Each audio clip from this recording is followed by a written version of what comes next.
Dear Aunt Lucy, I have very important news. We're coming to Peru. Hello, it's me, Paddington Bear. Welcome back to another Nap Stories. Please join us by liking and subscribing so you don't miss out on new stories. Now, let me take you on a new adventure. I was having a perfectly splendid day at Windsor Gardens with the Brown family when the postman brought a most unexpected letter. It was from my dear Aunt Lucy, all the way from Peru. She wrote that she was off on a grand adventure in the rainforest, but hadn't been able to contact anyone at the home for retired bears. I felt a funny squish in my tummy, and it wasn't just from eating too many marmalade sandwiches. Something was wrong. I'm afraid she set off on some sort of quest deep in the jungle, and we have no idea where she is. Aunt Lucy found me when I was a cub. Now I have to find her. So, with my trusty suitcase, my hat full of emergency marmalade sandwiches, and the Browns by my side, we packed our bags and set off for Peru. I even remembered to bring my toothbrush, because one must always stay clean, even in the jungle.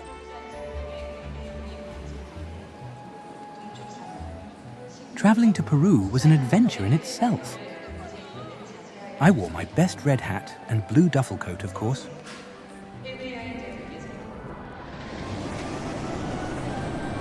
On the plane, Mr. Brown tried to teach me how to buckle my seatbelt, but I ended up tangled like a pretzel. The stewardess was very understanding and even gave me an extra blanket. Mrs. Brown packed snacks, but I'd sneaked in a few extra marmalade sandwiches. You can never have too many, you know.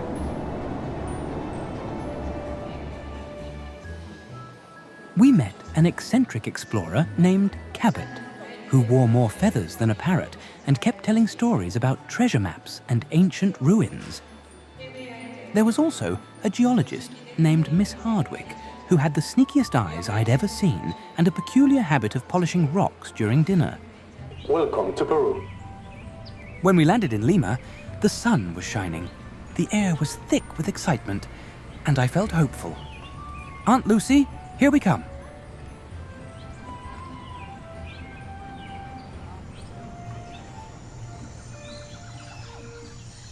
The rainforest was like nothing I'd ever seen, lush, green, and buzzing with life. We trekked through thick vines, crossed wobbly bridges, and even had a run-in with a very cheeky monkey who stole my hat. Don't worry, I got it back after a polite exchange and a marmalade sandwich.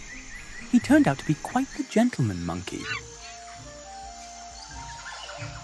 We saw colourful birds, heard the sounds of frogs croaking like tiny trumpets, and even spotted a sloth doing yoga, though I suspect he was just stretching.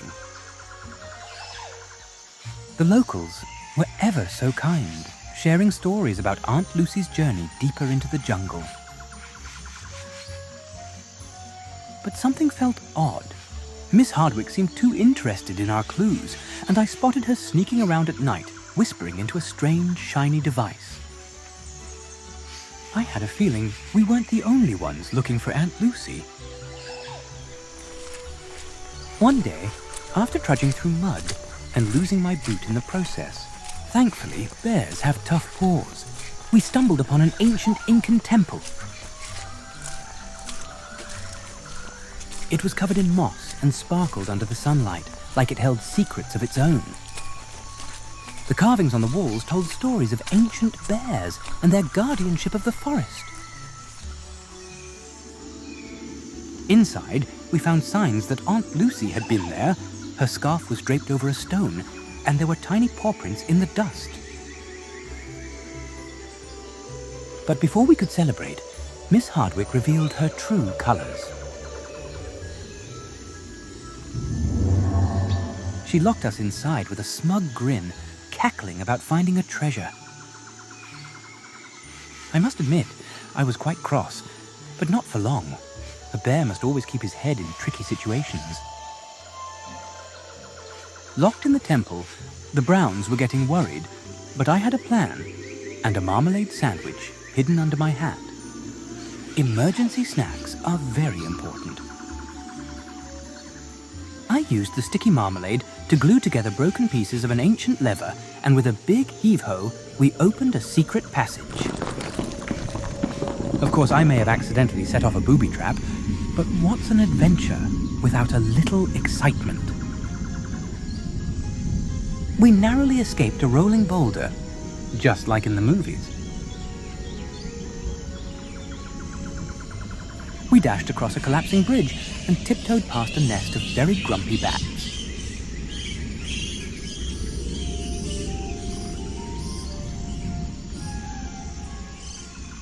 When we finally emerged into the sunlight, I took a deep breath of fresh jungle air and declared, "Let's find Aunt Lucy."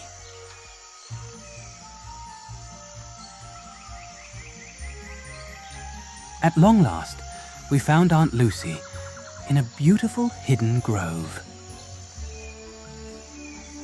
The trees formed a natural canopy, and the air smelled sweet with wildflowers.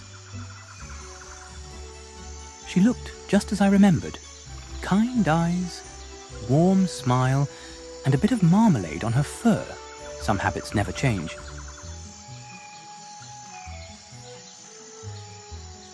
She was guarding a rare Incan plant with magical healing properties, its golden petals glowing softly in the sunlight.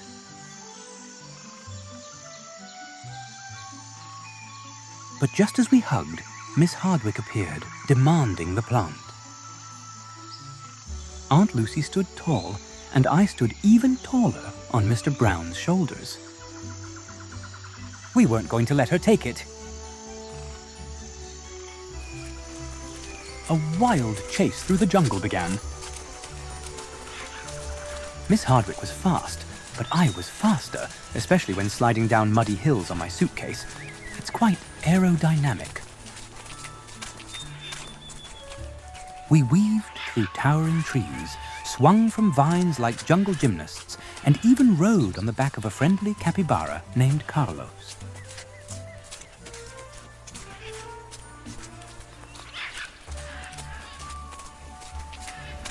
We reached a rickety rope bridge swaying over a deep gorge, and there was a tense standoff.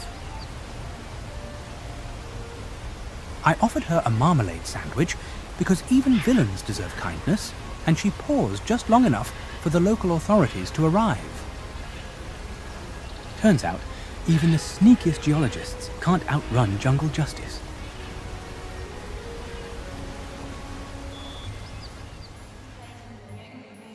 With Aunt Lucy safe and the plant protected, we returned to London.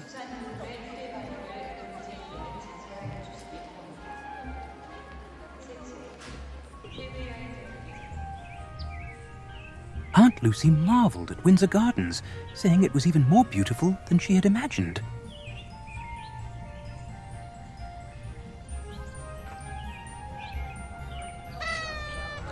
The Browns threw the most wonderful welcome home party, complete with fairy lights, balloons, and a marmalade cake shaped like a bear.